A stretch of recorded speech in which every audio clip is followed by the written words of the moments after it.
मित्र हो नमस्कार. मी प्राध्यापक डॉक्टर L.A. पाटील. आपण आज गीता रहस्यातलं प्रकरण 13 भक्ती मार्ग याचा अभ्यास करणार आहोत. याआधी आपण संन्यास मार्ग, ज्याला ज्ञान मार्ग किंवा ज्ञाननिष्ठा असं म्हणतात, तो आणि कर्मयोग मार्ग या दोघांचा अभ्यास केला.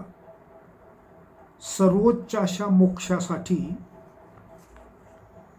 इंद्रिय निग्रहाने, मनोनिग्रहाने, चित्त वृत्ती निरोधाने, शुद्ध अशा समत्व बुद्धीने आत्म्याला जे ज्ञान होतं,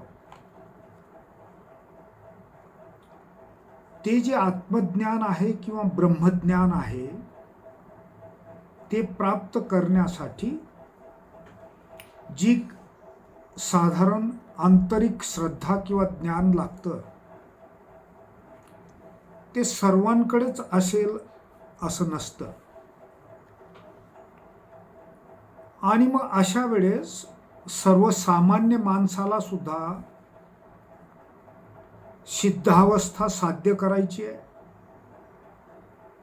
त्यालाही स्वतःच्या जीवनात शांती आणि समाधान हवं आहे. मग अशा तऱ्हेच्या सामान्य माणसांसाठी कोणता मार्ग आहे सिद्धावस्था प्राप्त करण्यासाठी किंवा मोक्ष प्राप्तीसाठी?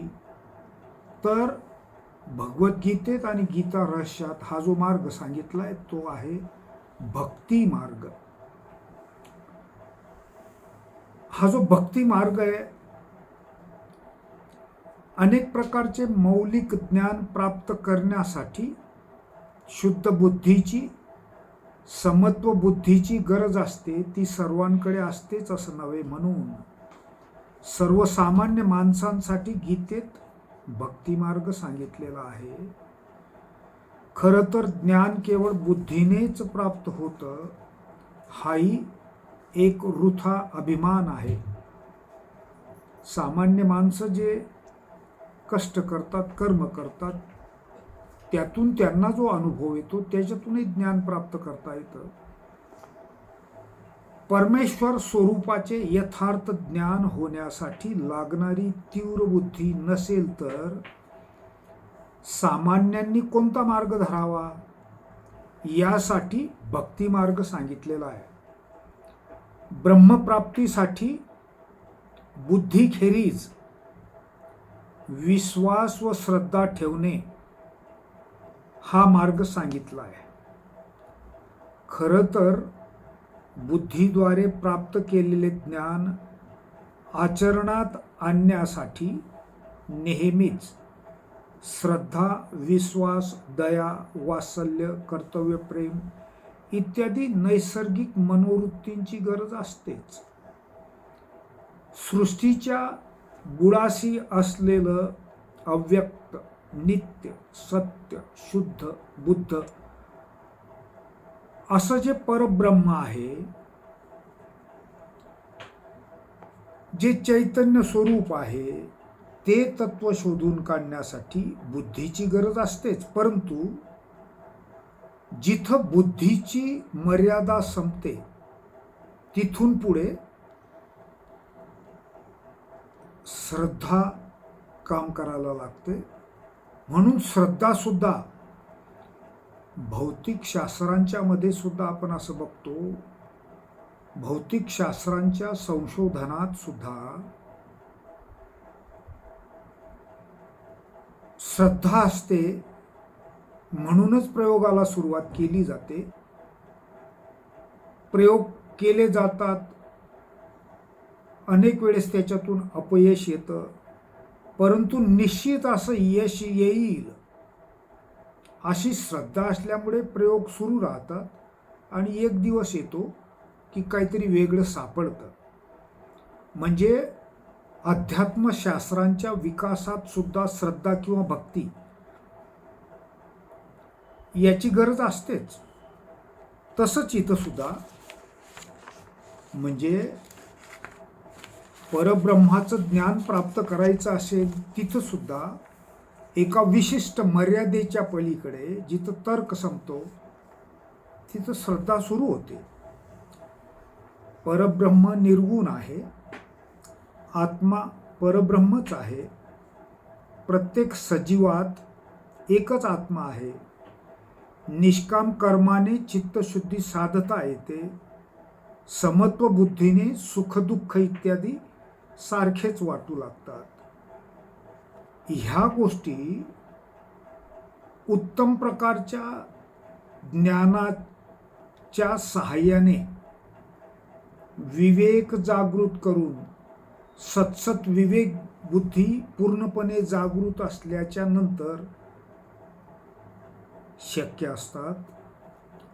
म्हणजे हे जे ज्ञान आहे ज्याच्यात मनन चिंतन निधिध्यासन इत्यादी मार्फत हृदयात आणि देह इंद्रियांमध्ये जेव्हा हे ज्ञान देह इंद्रियांमध्ये भिनून जाते आणि आचरणात दिसू लागते, यासाठी परमेश्वर स्वरूपाचे प्रेमाने आकलन करणे शक्य होऊ लागते. हा मार्ग आपल्याकडे प्राचीन काळापासून चालत आलेला आहे.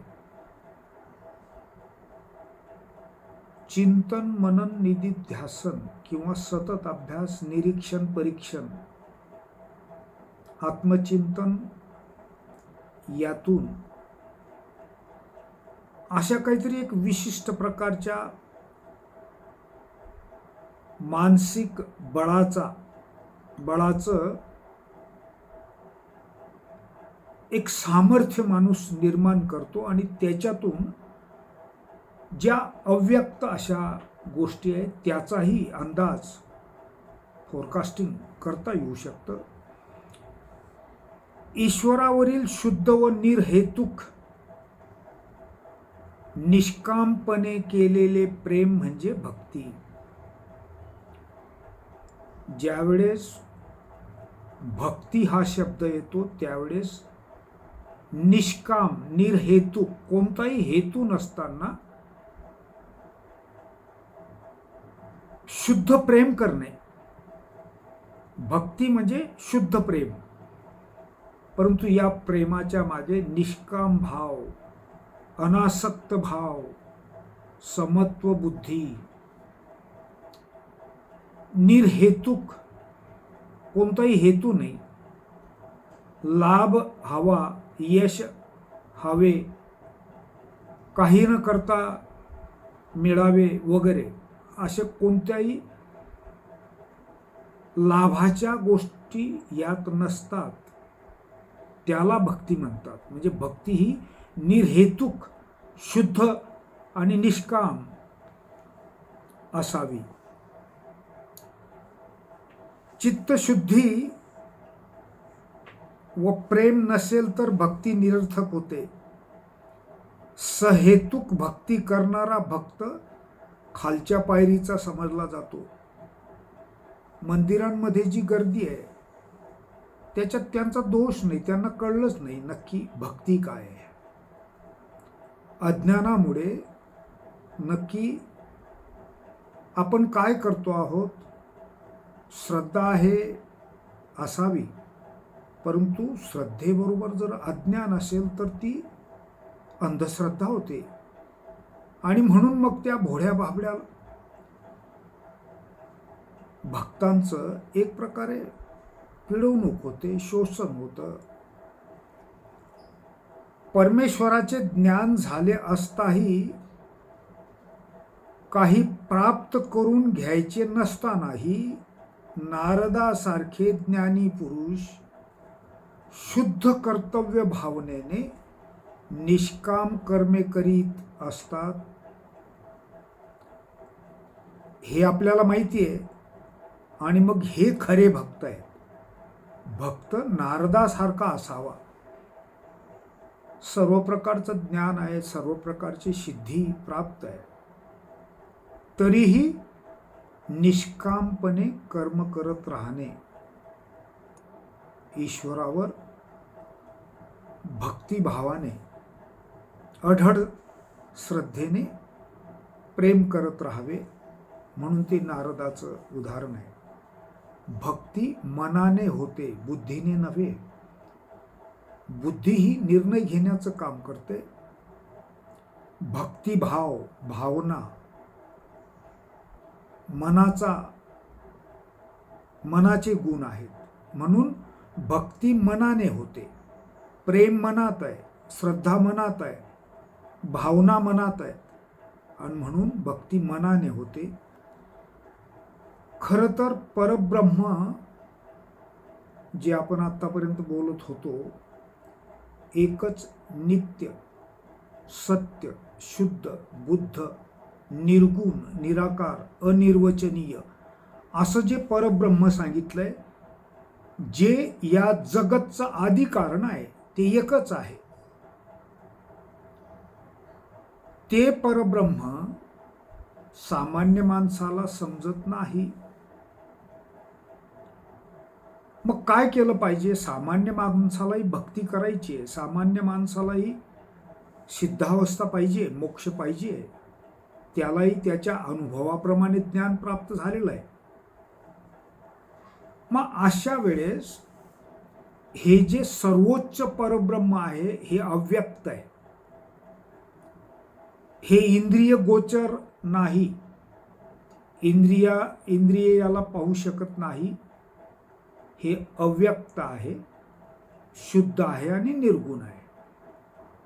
म्हणजे अव्यक्त आणि निर्गुण परब्रह्म हे आराधनेसाठी सामान्य माणसाच्या उपयोगाचं नाही, नंबर 1.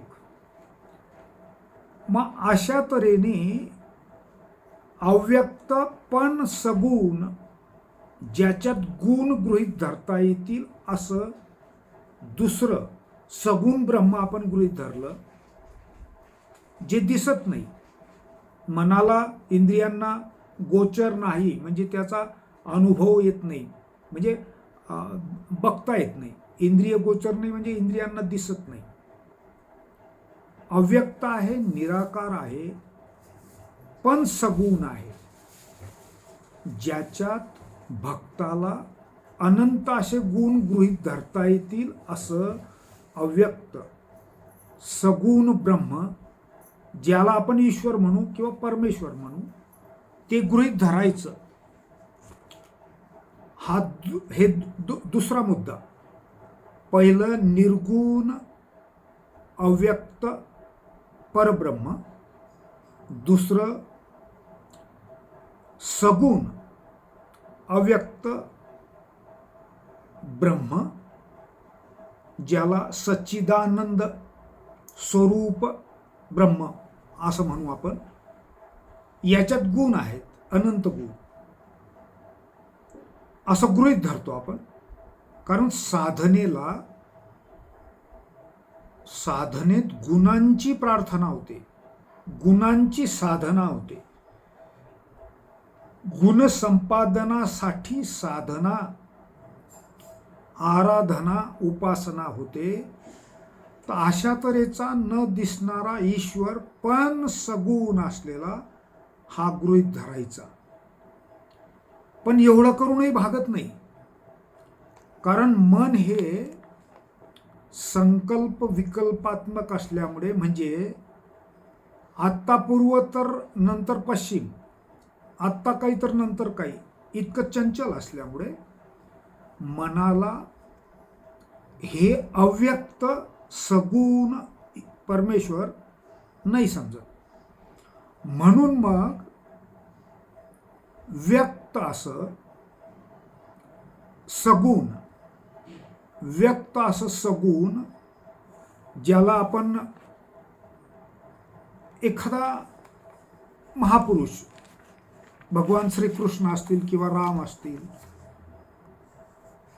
जे व्यक्त आहेत, इंद्रियांना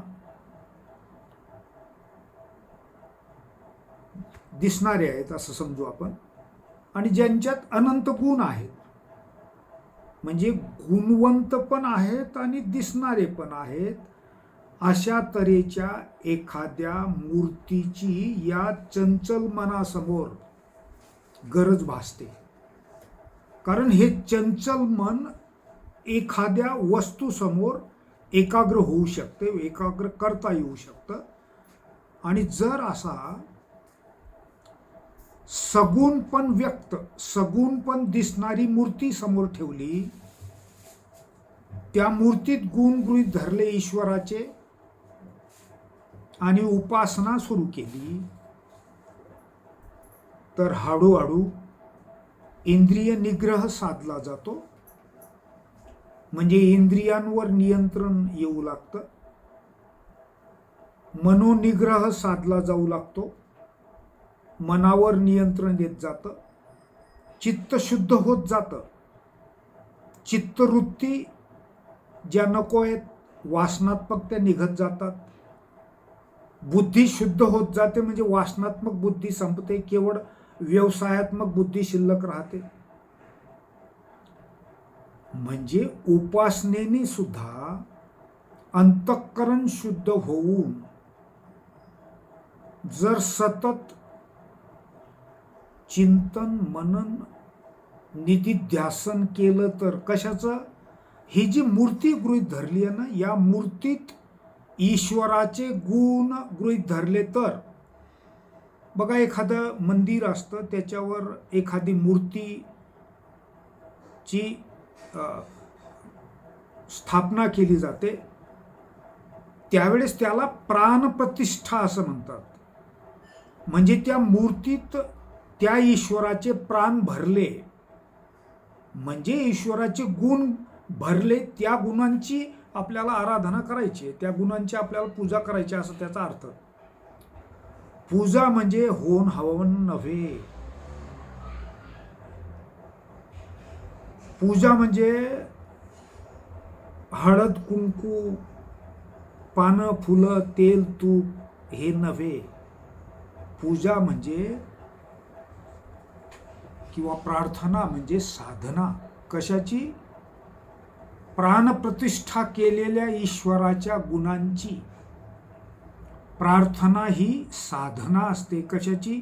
गुणसंपादनासाठीची साधना. म्हणजे मंदिरात जी मूर्ती दिसते त्या मूर्तीच्या समोर जाऊन शांततेत बसणे, घंटा वाजवण्याची गरज नाही, यज्ञ यागादी गोष्टींची गरज नाही, होन हवनची गरज नाही. केवळ शांत स्वच्छ जागा, की ज्या जागेमुळे मला एकाग्र होण्यासाठी सोय होईल अशी जागा. आणि त्या जागेत मग त्या मूर्तीत ज्या ईश्वराची प्राणप्रतिष्ठा केलेली आहे त्या ईश्वराचे गुण माझ्यात मला संपादन करायचे आहेत याची कमिटमेंट करणे, याचं वचन देणे म्हणजे पूजा. म्हणायचंच असेल पूजा आणि प्रार्थना हे शब्द तर. आणि ज्यावेळेस अशा तऱ्हेचा आत्मनिरीक्षण आणि आत्मपरीक्षणाचा, म्हणजे मला माझ्यातले दोष काढून टाकण्यासाठी मी मंदिरात जातो, हा विवेक ज्या दिवशी जागे होईल त्या दिवशी मंदिरांचीही काय गरज आहे. बघ, झाडाखाली जिथं जागा स्वच्छ आहे ते मंदिर आहे, झोपडीत सारवलेली झोपडी आहे स्वच्छ आहे ते मंदिर आहे, घरात शांत जागा आहे ते मंदिर आहे. त्यामुळे व्यक्तिगत शुद्धीसाठी, व्यक्तिगत विकासासाठी, शुद्धी याचा अर्थ विकार कमी कमी कमी करत जाणे. विकार कमी कमी करत जात मनुष्याला ज्यावेळेस तो त्याच्या आचरणात हे त्याचे गुण दिसू लागतील त्यावेळेस त्याला त्याच्या प्रत्येक कामात यश मिळत जाईल. कारण तो सकारात्मक आहे, त्याच्याजवळ गुण आहेत. आता गुणातून तो कामाला सुरुवात करेल, कामात एक नियोजन असेल, त्या नियोजनामुळे काम निश्चित वेळेस संपेल, काम संपल्याचं समाधान लाभेल, त्या समाधानातून भावनात्मक स्थैर्य येत जाईल, भावना स्थिर होत गेल्या, पुन्हा दुसऱ्या कामासाठी उभारी राहील, असं एकामागून एक काम होत गेलं तर आत्मबळ वाढत वाढत वाढत जाऊन माणूस यशवंत होत जाईल. पूजा ही मानसिक बळ वाढवण्याचा कार्यक्रम आहे. ज्याला एखाद्या भक्ताला कळत नाहीये काय चाललंय, त्याला एकत्रित बसून एक जागा म्हणून मंदिर ही कल्पना आली. सकाळी आणि संध्याकाळी मधल्या वेळेस खूप काम आहे हे गृहीत धरून 2च वेळेस, सकाळी आणि संध्याकाळी, ते सुद्धा घंटा त्या काळात अशासाठी आला असावा की त्या काळात घड्याळं नव्हती, म्हणून घंटा वाजला की एकत्र व्हायचं. एकत्र आल्यानंतर दिवसभरच्या प्रश्नांच्या बद्दल चर्चा आणि त्यानंतर शांत बसून काहीतरी उद्यासाठीचा कार्यक्रम आखणे. इतकी पवित्र जागा असू शकते मंदिर. मंदिरात पुस्तकं असावीत सर्व धर्मांची, ज्याच्यात विचार देण्या घेण्याची व्यवस्था असावी. मंदिरात उत्तम प्रकारच्या व्याख्यानांचं आयोजन व्हावं, ज्याच्यातून विचारांचं आदानप्रदान होईल. ज्या बिचाऱ्या सामान्य माणसाला कळत नाही, त्याचा गोंधळ आहे, त्याचा तो गोंधळ दूर करून त्याचा विवेक जागे करण्याचं काम होईल. त्याची जी फसवणूक होते ती थांबेल. आणि म्हणून मग जे भोंदू लोक आहे, ज्यांनी या भक्ती मार्गाचा व्यापार मांडलेला आहे, गोरगरीब सामान्य कष्टाळू लोकांना लुबाडण्याचा तो एक धंदा झालेला आहे, त्याची चिंता वाटते. म्हणून हा भक्ती मार्ग सुद्धा जसा ज्ञान मार्ग आहे, संन्यास मार्ग आहे, ज्ञान प्राप्त करून संन्यास घेऊन मोक्ष प्राप्त करायचा, तसं कर्मयोगा मार्गे निष्काम कर्म साधत समाज आणि राष्ट्र आणि विश्वाचं कल्याण साधत मोक्ष प्राप्त होतो. त्याचप्रमाणे भक्ती मार्ग सुद्धा मोक्ष प्राप्त करण्यासाठी उपयुक्त आहे, परंतु त्यासाठी सुद्धा अनुभवात्मक असो किंवा श्रवणातून ऐकून, 4 गोष्टी ऐकून ज्ञान प्राप्त करून विवेक जागे करून नक्की पूजा आणि प्रार्थना नक्की काय आहे, ते होम हवन नाही, हे जरी लक्षात आलं तरी भक्ती मार्गात कोणतीही गोष्ट कष्ट केल्याशिवाय मिळत नाही, कोणतीही गोष्ट ज्ञानाशिवाय मिळत नाही, कोणतीही गोष्ट प्रामाणिक निष्ठेशिवाय, प्रामाणिक श्रद्धेशिवाय मिळत नाही. आणि ती प्रामाणिक श्रद्धा असेल तर घरबसल्या सुद्धा आपापल्या दैनंदिन कामात सुद्धा जागच्या जागी आपला आंतरिक विकास, अंतःकरणाची शुद्धता साधून अनेक जगातल्या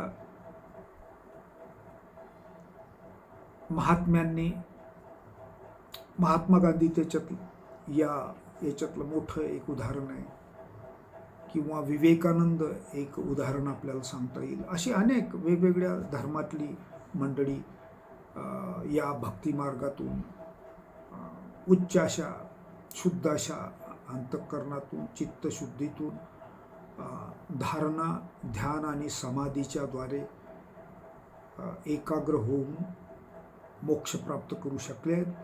त्यामुळे हा जो भक्ती मार्ग आहे, हा याच्यात खूप मोठ्या प्रमाणावर लोकांचा या भक्ती मार्गाशी संपर्क आहे. त्यामुळे भक्ती मार्ग नीट समजून सांगणं ही सगळ्याच शिक्षितांची, जे स्वतःला ज्ञानवंत म्हणवतात, कर्मयोगी समजतात, त्यांनी प्रामाणिकपणे तळमळीने हा विषय भक्ती मार्गाचा त्या मंदिरांच्या होम हवनात अडकून पडलेल्या प्रामाणिक भक्तांना मार्ग दाखवण्यासाठी पुढे येणं आवश्यक आहे, आणि तो आपण करत राहू. धन्यवाद.